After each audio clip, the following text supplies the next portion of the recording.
A graça e a paz do nosso Senhor e Salvador Jesus Cristo. É mais um privilégio estarmos com os queridos irmãos e amigos para apresentar o 5º programa da série Aviva Brasil. Portanto, começamos em setembro, já estamos terminando outubro, seguindo com aquele projeto maravilhoso de natureza indenominacional, com mensagens apresentadas por obreiros de várias denominações diferentes, com o propósito de pedirmos a Deus e orarmos a Deus para que Ele realize um grande avivamento no meio das igrejas evangélicas do Brasil, de quaisquer denominações. Eu sou o Heitor Antônio da Silva, os irmãos já me conhecem, sou presidente do Aviva Brasil e aqui estou para apresentar este programa, música, pregador e etc. Continuamos pedindo aos queridos irmãos que orem por nós. Todos nós temos nossos compromissos, nossos ministérios, nossos trabalhos, nossas demandas e precisamos que Deus nos abençoe e nos conceda aquilo que desejamos. Não do jeito que nós desejamos, mas do jeito correto que é a vontade de Deus. Orem por nós, que nós oramos por todos os irmãos também. Hoje, portanto, vamos ouvir, preparando os nossos corações para a mensagem, José Wilson e a Lília apresentando o hino Vim para Adorar. Uma belíssima música para preparar os nossos corações para a mensagem. Ouçamos, pois.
Humilde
Após essa mensagem musical que nos inspira, nos alegra, nos conforta, nos dá a certeza de que fomos para a pessoa certa, para o Senhor Jesus Cristo que morreu por nós para nos salvar, vamos receber a mensagem de Deus.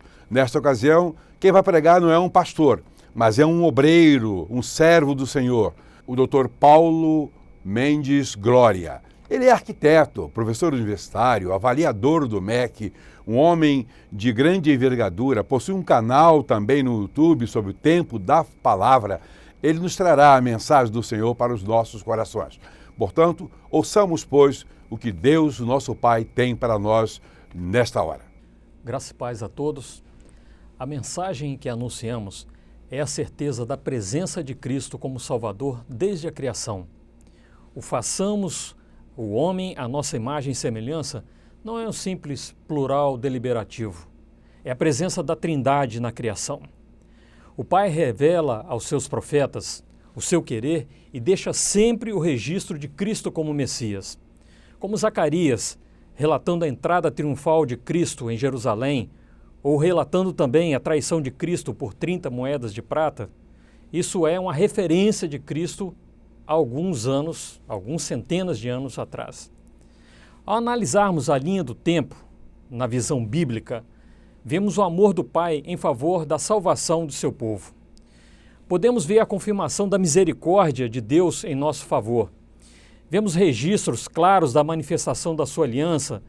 Vemos que a árvore da vida registrada em Gênesis é a mesma registrada em Apocalipse, confirmando o sentido atemporal do amor de Deus através do que é alfa e ômega, primeiro e último, e princípio e fim. O amor de Deus se manifesta apesar do pecado, e assim foi com Adão e Eva. Para não tocarem na árvore da vida, o casal é retirado do Éden, e 2 anjos são colocados guardando o jardim. Deus, então, amaldiçoa a terra que agora eles habitam, fazendo cair constantemente 2 elementos sobre essa terra, o suor e o sangue. O suor do trabalho, do sustento, agora ele é requerido. O homem precisa lavrar a terra para o seu sustento e para comer. E o sangue, mais tarde, será estabelecido através da expiação, para aplacar o pecado. E o rito da expiação estabelece o sacrifício de 2 animais. Primeiro o novilho, para abençoar o sacerdote e a sua família, e o sangue era aspergido na tampa da arca, chamada propiciatório, o qual tinha 2 anjos sobre ela. Também contava com o sacrifício de um cordeiro, para tirar o pecado do povo, e o sangue também era aspergido sobre a arca. Depois um bode, esse não era sacrificado, mas ele era trazido ao sacerdote, que impunham as mãos sobre este animal, e ele era levado para o deserto, transferindo a culpa de todo o povo sobre este animal. Por isso era chamado de bode expiatório, ou bode usado na expiação. O povo de Deus sabia que era necessário esse rito. Os elementos utilizados eram uma ligação com o tabernáculo e mais tarde com o templo. E dentro da arca tinha o maná que caiu do céu, tinha as tábuas dos mandamentos e a vara de Arão que floresceu. Elementos do registro do poder de Deus através de milagres. Mais do que a representação da aliança mosaica, o propiciatório, essa tampa da arca, representa a terra e o acesso ao paraíso guardado pelos 2 querubins que eram colocados em cima dessa tampa. O sangue sobre a arca era a referência do perdão da maldição lançada sobre a terra. Esse perdão era solicitado todo ano no Yom Kippur, 10 dias após o Rosh Hashanah, que é a virada do ano. Esse perdão temporário sobre a terra era permissão para o plantio, pois em alguns meses aconteceria a festa da colheita em agradecimento, dedicando as primícias ao Senhor. Assim era a antiga aliança mosaica. Já a nova aliança vem com um objetivo comum, simples e específico, a cruz. Através dela é garantida a vida eterna. Na crucificação já não são 2 anjos, são 2 ladrões que estão ali. Porque diferente dos demais momentos que representavam um local santo, a cruz era o local dos amaldiçoados. Na cruz era o local para receber o pecado do mundo, era o local dos pecadores. Na cruz Jesus venceu a morte e inaugurou a igreja, que mais tarde é confirmada na festa de Pentecostes. Quando o véu do templo se rasga de cima a baixo, Jesus garante o nosso acesso íntimo ao Pai. O legalismo judaico é substituído pela graça. O templo que deveria ser reconstruído em 3 dias é Jesus. Na Nova Jerusalém não haverá templo edificado, pois Jesus é o templo reconstruído e ressurreto. Ele pratica a última expiação, pois Jesus foi como novilho, nos transformou em sacerdotes dos lares. Agora temos acesso direto ao Senhor. Jesus, ele foi o Cordeiro também, porque ele retirou o pecado do mundo. E Jesus, ele foi como um bode expiatório, porque ele levou a culpa sozinho. Foi na cruz que ele garantiu a vida eterna no paraíso, concedida já ao ladrão vizinho a ele. A crucificação aconteceu na festa dos pães asmos, ou seja, a festa dos pães sem fermento, fermento que representa o pecado. Jesus é o pão da vida sem pecado. Então o corpo e o sangue de Cristo na cruz registram a primeira ceia. Ao terceiro dia, e isso é importante a gente observar, ao terceiro dia, ou seja, 2 dias depois, no domingo, a promessa foi cumprida e Jesus ressuscita. É interessante fazer um paralelo entre a ressurreição de Lázaro e a ressurreição de Jesus. Para isso é bom entender uma tradição judaica de que a alma permanecia ao lado do corpo durante 3 dias. E para isso, nós vamos entender que a maioria dos judeus criam que era possível ressuscitar nesses 3 dias. O próprio Jesus, ele usa esse argumento para ressuscitar Lázaro no 4º dia. Jesus ressuscita Lázaro dentro de um impossível. E os judeus creram que foi Jesus que fez esse milagre. Já o próprio Jesus ressuscita no 2º dia, ao 3º dia, mas 2 dias depois, para que os judeus crescem que ele ressuscitou e que não roubaram o seu corpo. Então foi importante ter feito dessa forma. Mais uma vez, a mensagem da salvação de vida eterna é confirmada, agora no túmulo vazio. Recorramos novamente a uma outra tradição judaica para entender que o servo de uma casa só retira os pratos se o senhor dobrar o lenço e o colocar por cima da mesa. Enquanto o lenço estivesse enrolado e se o dono da casa saísse, queria dizer que ele voltaria. Assim Pedro encontrou enrolado o lenço que cobria a cabeça do Senhor. Era a mensagem: eu voltarei. E concluindo esse estudo, nós vemos que a ligação entre o Éden, a arca e o túmulo são 2 anjos que testemunham o agir de Deus. Então, novamente, nós temos a figura de 2 anjos, agora no túmulo. Eles são testemunhas que o vencedor poderá comer da árvore da vida do Éden, garantindo a vida eterna.